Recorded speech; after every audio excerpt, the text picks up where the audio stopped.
Donc, Mickey et Clostridioides difficile, vous savez que c'est le nouveau nom de cette bactérie, un problème très fréquent, mes conflits d'intérêts.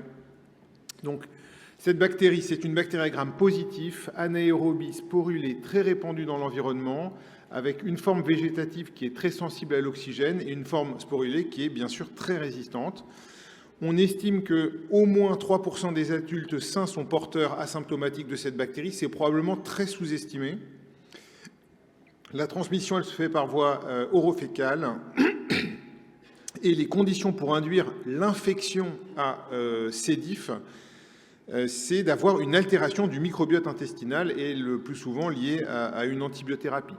Donc dans les Mickey, on n'a malheureusement aucune recommandation spécifique dans les guidelines de nos collègues infectiologues de l'ESCMID ou de l'IDSA pour l'Europe et les États-Unis.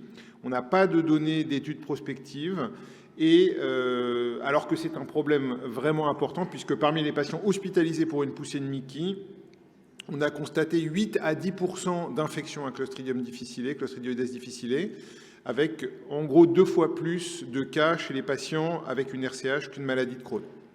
Donc un petit cas clinique pour illustrer, un homme de 37 ans qui a une RCH diagnostiquée depuis 3 ans, une forme pancolique avec des lésions modérées, traitée par 5-ASA et azatioprine. Et puis depuis 3 semaines, il a une apparition progressive de symptômes digestifs avec actuellement 4 selles liquides par jour, des douleurs abdominales et une perte de 3 kg pour un poids de forme de 70 kg. Et donc il y a un diagnostic d'infection à C. diff qui est fait avec une GDH positive et une toxine également retrouvée positive. Il y a une petite anémie avec 10 grammes d'hémoglobine, 13 000 leucocytes, une CRP à 43, une hypoalbuminémie à 29, un bilan hépatique et rénal qui sont normaux. Et puis on voit cette colite modérée à la rectosigmoïdoscopie avec un Mayo score de 2. Donc, une question pour vous. Qu'est-ce que vous feriez chez ce patient vis-à-vis de l'azatioprine? Est-ce que vous allez l'arrêter ou le continuer? Je ne vais pas vous faire voter parce qu'on n'est pas équipé pour, mais vous pouvez y réfléchir une demi-seconde. Et la réponse, en tout cas ce que l'on fait à Saint-Antoine, c'est de ne pas arrêter l'Immurel dans un cas comme celui-ci. D'abord parce que les effets de l'Immurel vont persister pendant plusieurs semaines après l'arrêt du traitement, et donc arrêter pour finalement quelques jours, ça n'a pas vraiment de sens.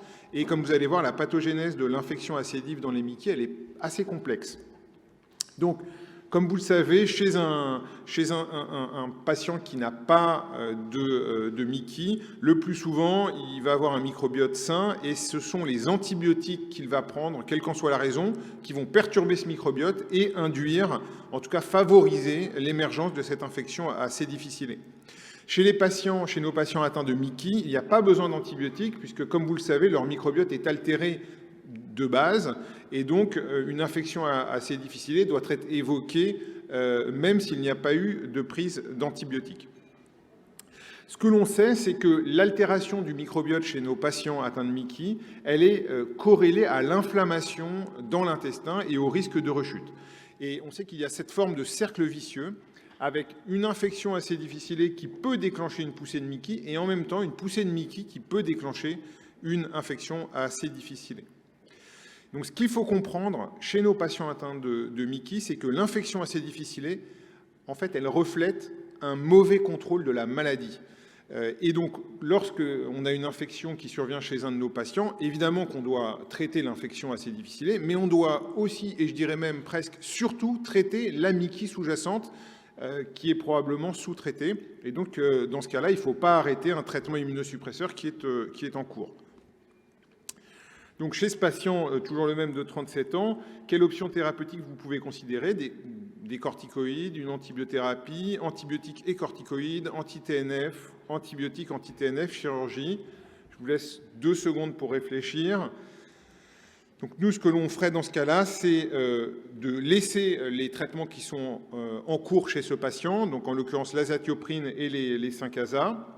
Bien sûr, faire un traitement de l'infection assez difficile avec des antibiotiques, vancomycine ou fidaxomycine, et faire d'emblée un bilan pré-anti-TNF-alpha qui risque d'être nécessaire chez ce patient. Et j'en profite pour vous dire que le métronidazole n'a plus aujourd'hui d'indication en première ligne dans les infections assez difficilées, que ce soit chez nos patients atteints de Mickey ou chez les autres, sauf cas particuliers et notamment impossibilité d'avoir accès rapidement à la vancomycine.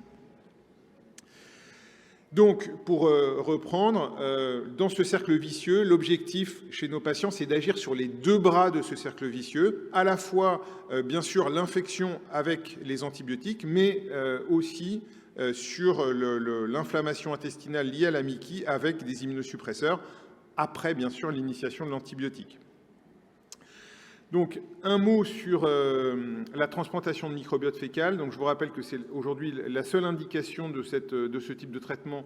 Ce sont les infections multirécidivantes à Clostridioides difficile à partir de la deuxième récidive. Je vous rappelle qu'une récidive, c'est cette séquence, c'est-à-dire un patient qui va avoir une première infection traitée efficacement par de la vancomycine ou de la fidaxomicine. Ensuite, un intervalle libre. Le patient n'a plus de symptômes et les symptômes vont réapparaître dans les 8 semaines après la fin du traitement antibiotique. Et donc ça, c'est une récidive. Donc si une multirécidive, c'est à partir de la deuxième récidive, donc du 3e épisode de ce type. Donc la transplantation fécale, elle est extrêmement efficace pour le traitement de ces formes récidivantes. Ici, c'est l'essai principal Princeps publié dans le New England, montrant 80 à 90% d'efficacité dans les formes récidivantes d'infection à Clostridioides difficile. Ce ne sont pas, bien sûr, des patients atteints de Mickey ici. Ici, des données en vraie vie qui ont été collectées en 2017 par le groupe français de transplantation fécale, donc ce sont des données en France et qui retrouvent exactement les mêmes résultats, en l'occurrence même plus de 90% de succès en vie réelle. Voilà. Maintenant, qu'en est-il des Mickey? Donc, il y a 2 études significatives qui ont été publiées. La première en 2016 sur 67 patients, et qui montrait une efficacité de près de 80% pour le traitement de l'infection assez difficile. Deuxième étude qui est soumise et qui va être publiée, j'espère, très prochainement, une étude multicentrique européenne à laquelle on a participé et qui retrouve à peu près la même chose, presque 70% d'efficacité. Et ce qui est important, c'est que le seul facteur qui était associé avec l'échec de la transplantation fécale chez ces patients, c'était le non-contrôle de la Mickey sous-jacente. Et donc ça va vraiment dans le sens de ce que je vous disais précédemment. Et ce que l'on voit ici, c'est que les patients qui vont avoir cette transplantation fécale, dans 80% des cas, ils ne vont pas faire de récidive. Donc, en conclusion, le microbiote, il est altéré, comme vous le savez, chez les patients atteints de Mickey, et donc ça joue un rôle à la fois dans la maladie, mais aussi dans l'émergence d'infections assez difficiles. Une infection à Clostridioides difficile chez un patient atteint de Mickey, il doit être considéré comme un signe de mauvais contrôle de la Mickey sous-jacente. Et donc, le traitement de l'ICD chez ces patients, il doit cibler, bien sûr, Clostridioides difficile, mais aussi les Mickey, après, le plus souvent, 48 à 72 heures de traitement antibiotique. Et donc, c'est extrêmement fréquent que chez un patient qui est hospitalisé pour une poussée de rectocolite hémorragique, par exemple, chez qui on diagnostique une infection à Clostridioides difficile, on va donner des antibiotiques, commencer l'antibiothérapie par de la vancomycine pendant 48-72 heures, et très rapidement, on va faire, par exemple, un traitement par anti-TNF-alpha pour contrôler l'inflammation intestinale. Et puis voilà, la TMF peut être utilisée et elle a globalement une bonne efficacité, y compris chez les patients atteints de Mickey. Je vous remercie.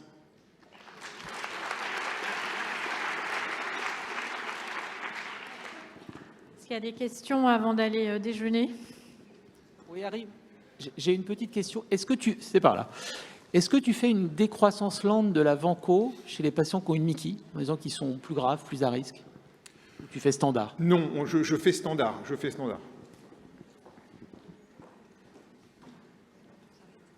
Une patiente qui a une RCH, qui a fait une infection à Clostridium difficile, qui a été traitée, et qui refait une infection à salmonelle, est-ce qu'on peut considérer que ça peut être une maladie, la maladie n'est pas très bien contrôlée, on peut assimiler l'infection à Clostridium un peu comme la salmonelle, un peu comme le Clostridium?